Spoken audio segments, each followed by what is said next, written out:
I pre-ordered Vampyr as soon as my sellout money came through. I was pretty excited for it, like I still kind of am. And I know the way I'm structuring this opening makes it seem like the game was a huge disappointment for me, but it honestly wasn't in most aspects. I have about 16 hours of playtime, although a good, at least 3 hours of that was just me angrily sprinting around the hub worlds, frantically searching for where to go.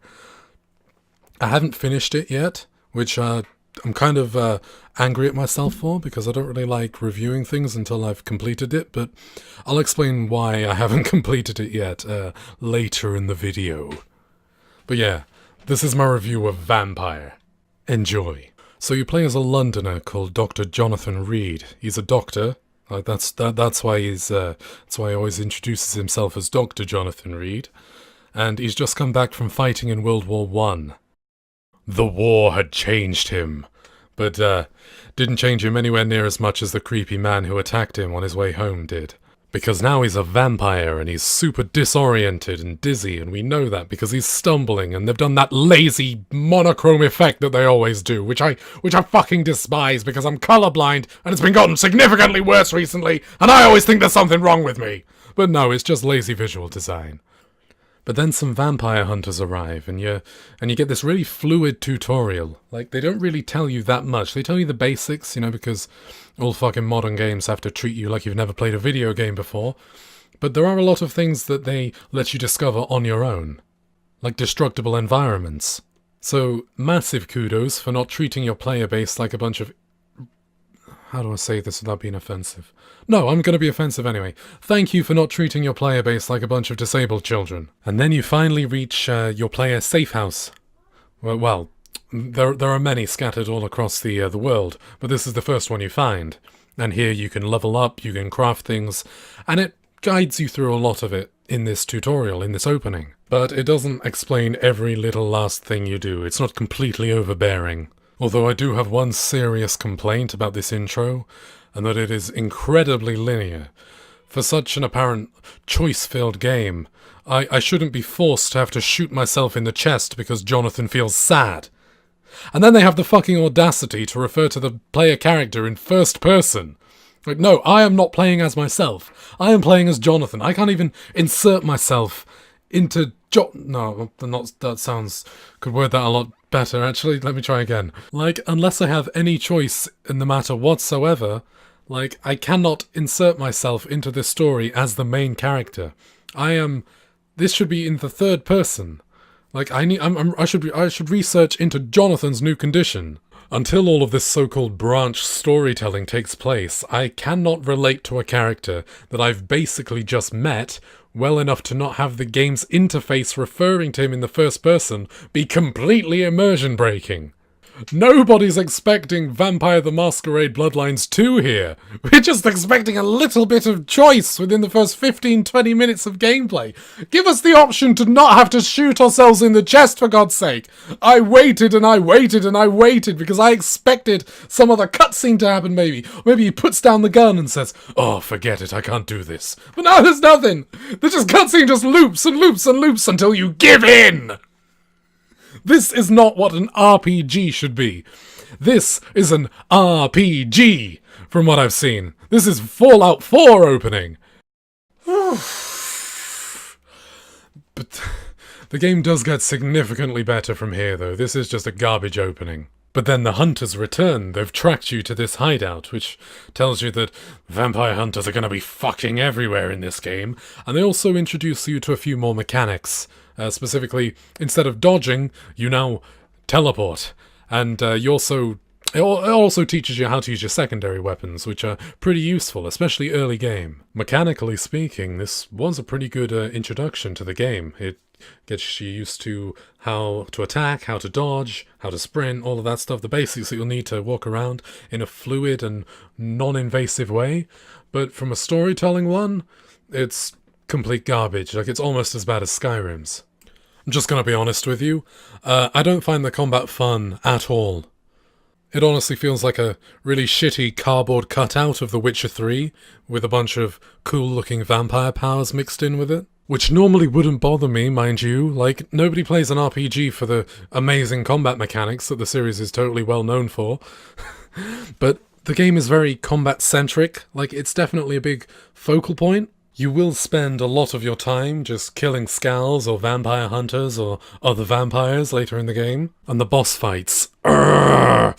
Speaking of boss fights, yep, that's the reason I haven't finished it yet. I'm stuck on a boss fight. They're just damage sponges that just kill you in 4 or 5 hits. Nothing that special about them. All of the abilities they have are also adopted by the normal bad guys that you just kill anyway. Just these guys have way more health and these guys do way more damage. I can't do it. I cannot finish this game. It's too difficult. This is coming from someone who has 500 hours in Dark Souls. Maybe I should just go and eat some more people. Yeah, I might do that. I'm pretty sure that's the entire point of the game anyway. Like, if you want an easy time and be a powerful vampire, you're going to have to be a monster. You're going to have to kill people. And if you look at it from that aspect, it makes sense that the combat is so clunky and difficult to do well. And it explains why the boss fights are just artificial difficulty. You're not meant to be able to just breeze through it. You're going to have to make sacrifices. In the most literal sense possible, you're going to have to sacrifice NPCs that you've gotten to know, and that you've befriended and helped out and spoken to and built relationships with. If you want to defeat this world, you're going to have to tear the people who reside in it apart to do so. Like, if you insist on pacifism, you're not going to get some happy-go-lucky ending. You're going to get killed time and time again. You're a vampire. You're gonna fucking like it, and you're gonna appreciate it, and you're gonna act like a fucking vampire if you want to survive in this world. Speaking of killing people, though, let's talk about one of the main selling points of the game. How all of the NPCs are individual characters. There are no shopkeeper 2s or anything. Each character has relationships with other people. Basically, all of them have at least one quest tied to them, a side quest, and your actions towards those civilians will influence the district that they live in as a whole. Like, if you go around eating people, just drinking all their blood, mesmerizing them, which I'll explain later, and just drinking all their blood, getting their XP, and then just leaving them, or just leaving them to be sick, the district as a whole will suffer as a result. Like, there'll be more skulls, which are basically like zombies. There'll be more vampire hunters who want to kill you. And there'll just be more monsters just roaming around overall. But if you look after a community, shopkeepers will have bigger stocks, everyone will be healthy, maybe you'll get more quests because there are more people who are still alive. Okay, a few spoilers ahead, so skip to this time here. That's on the screen now. If you don't want to spoil it, but maybe you're watching this video in the background, and so I'm just going to go off on a little tangent just so you have a chance to skip ahead if you want to miss all of the spoilers, yeah? Okay, this little tangent is about why people who put spoilers in reviews are fucking morons. Okay, and don't give me that, don't watch a review if you don't want spoilers. No, they're watching a review because they want to see if they want to buy a piece of entertainment or not. They don't want to be spoiled. I say that, but I'm going to be putting spoilers in my review in here because I need to talk about some of the mechanics, some of the choices, you know what I mean? And I can't really do that if I don't show you any choices. Okay, do you understand? Okay, so just skip ahead if you don't want to hear about the mechanic and experience it for yourself. But it is pretty cool. Don't know what the replayability value of it's like because I haven't actually beaten the game yet. I haven't played it the second time, but yeah, okay, first of all, it's not fair on the people who made the piece of entertainment, because there's, oh, this jackass just spoiled it for me, no point in buying it now. It's not fair on the watchers, because, you know, you just spoiled a piece of entertainment that they were obviously looking forward to, otherwise they wouldn't be on YouTube watching reviews.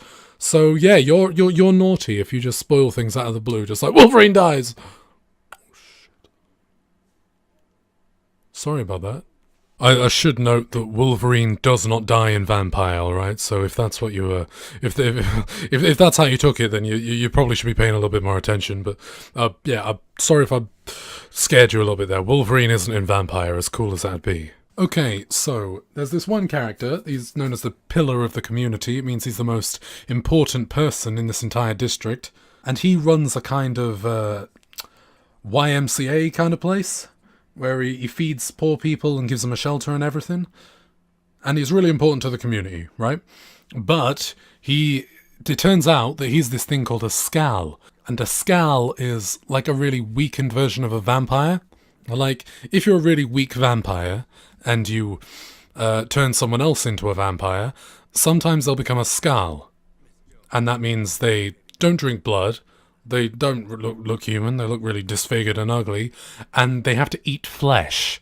And you have to approach this guy and it's like, hey, you can't just come into my hospital and just kill people and just march out, you know what I mean? And you have two options. You can either kill him, or you can say, okay, I believe you, because he tells you that it wasn't him, and it turns out that it wasn't him.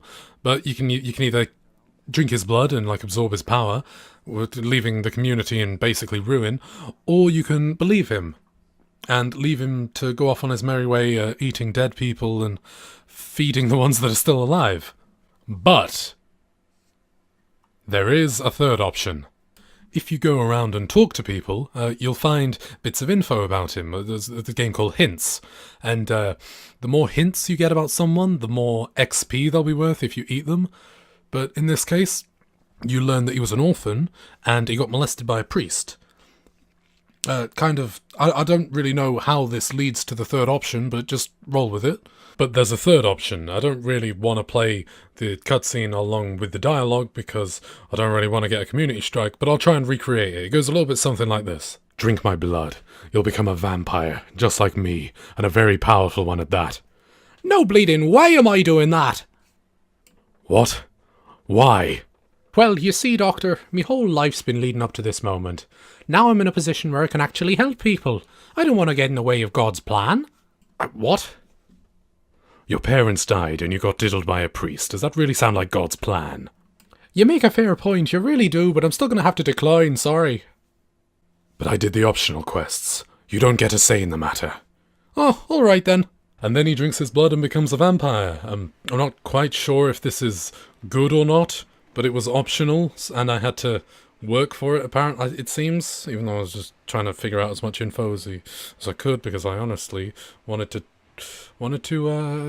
drink his blood. But no, I walked out of that room doing the opposite. Now, I did make fun of that quite significantly, but don't get me wrong, I think it's cool. I think that if you can talk to people and learn things about the characters, especially important ones, you can kind of approach the situations differently and have extra options for dialogue. I think that's really cool.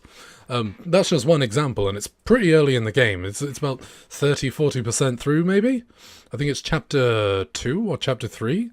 But yeah, like, I don't know how much replayability value it is, because I haven't actually completed it again, but like, it looks like it has a lot of replayability value, and I'm really excited for my second playthrough as soon as I can finish that fucking boss fight. Okay, let's talk about the graphics, or, well, not just the graphics, just the theme in general, the aesthetic. I really like it. I really love the setting. I really love the environments, the music, the colours they use. It's not exactly photorealistic, but it's definitely good enough as to not break the immersion. I can definitely feel like I'm really there when I'm playing, if that makes any sense. And this is definitely in no small part due to the engine that they're using. It's if you don't know, it was made on the Unreal Engine 4 engine. No, let me rephrase that. It was made in Unreal Engine 4, which definitely has a lot of effort put into making it look nice, like already. Like, if you just download Unreal Engine 4 and just open up a world, just add a few objects in it and then just the textures that come with Unreal Engine 4, it looks really nice. Like, unlike Unity, where everything has to be done yourself, like, Unreal Engine 4 definitely gives a lot of stepping stones as to make a game look phenomenal already, and then Vampyr takes it one step further beyond. Like, the environment looks really nice, like the fog in the background, the fire, the lights, it all looks amazing in my opinion. This might just be the best looking game of 2018. Yeah, that's right, the best looking game of 2018. Suck on that PS4, fags, with your God of War. Okay, now let's talk about the world itself. The actual world isn't that big, but it's very dense, it's very compact. And also, huge bonus, huge plus note, is that you don't have to look at any outdoors. Like, there's no nature you have to look at. It's all set in the city, which I really like. I'm sick of having to trek through forests and stuff just to get from one objective to the other. That's just my personal bias, but I'm willing to admit that. I despise the countryside, and I find a city setting really refreshing. The Deus Ex series is a little bit like this as well. Like, instead of opting out for a ginormous open world with things scattered about everywhere, you can't go 2 steps without finding something cool. And I really like that. Granted, it will make the playtime, like the average play length, a little bit shorter than it would normally, but I don't care. Like, it's better as a result. I don't have to trek for hours, sat on the back of a horse, or in a car, or whatever. Or just walking. Now, this point is a little bit meta, and it doesn't really have anything to do with the game's quality, but I think it's worth mentioning. I appreciate what this game stands for. In an ocean of shit that is just the constant low-quality battle royale shit, this is a purely single-player game with a story, and it's meant for one person to just sit down and play and have fun. No ranked modes, no online modes, no modes at all. It's just a story for someone to enjoy, a gamer to play, and I think that's beautiful. And I think we need more of these games. You know what? More vampire RPGs in general. Like I've played both of the good ones. And I want more. So now I'm just going to list a few things that I'd personally change if I was the director. And number 1 would be, I don't want to say fix the combat, but at least make the combat a lot less central to the game. Like, maybe give people an option to talk their way out of fighting, perhaps. Secondly, I would add a day-night cycle. Like, if you spend too long outside at night, you have to go back to your house and sleep through the day. I think that'd be pretty cool. Or you could stay out in the sun and die, I suppose. It's up to you. Actually, no. That'd be game-breaking. The sun damages you severely, so you're running around with, like, no health left. Like, it stops at 1, but you can't die. You have to run around as fast as you can, quick as you can to your base, before you get hit once and die. I think that'd be pretty cool. Or at least make that kind of thing optional. Like maybe like a hard mode, even though I said no modes earlier. I think a hard mode would be good, where it adds things like day-night cycles, like garlic, like works against you, like it lowers your defense, things like that. That'd be really jazzy in my opinion. Thirdly, more customization options. Like I think I'd be able to go to the shop and buy a different coat. Maybe I think that'd be pretty cool. Or maybe like armor. Like if different coats, and the cooler the coat is, the more armor it provides. Or maybe you can trade extra health for less stamina, maybe, depending on what coat you're wearing. I think that'd be pretty cool. So, in summary, Vampyr, a good game, awful start, pretty good mid-running bit. No idea what the finish line's like, because the bosses are just damage sponges who can kill you in like 4 or 5 hits. So, might have to eat some more people before I can kill the... no spoiling from me. Ha ha ha, play the game yourself, bastard. But, yeah, I'd give this game a 7 out of 10? Yeah, that sounds about right. Also, note, Also, note that I use a scale of 0 to 10, not a 6 to 9, like the video game journalists do. I'm actually a gamer and I actually like games. I'm not just here to make money or push an agenda or whatever, just like every other fucker. So yeah, pretty good game. I've made a little scale here of there are 5 things. There's buy it now, which goes right at the top. There is there's buy it, which buy it at some point. There's wait for a sale, which means it's okay. There's I wouldn't buy it, which is not that good. Like unless you're infinite retro, like there's no really point in really getting it. And then there's I wouldn't waste the bandwidth to torrent it, right at the bottom. So yeah, I would give Vampyr I'd buy it.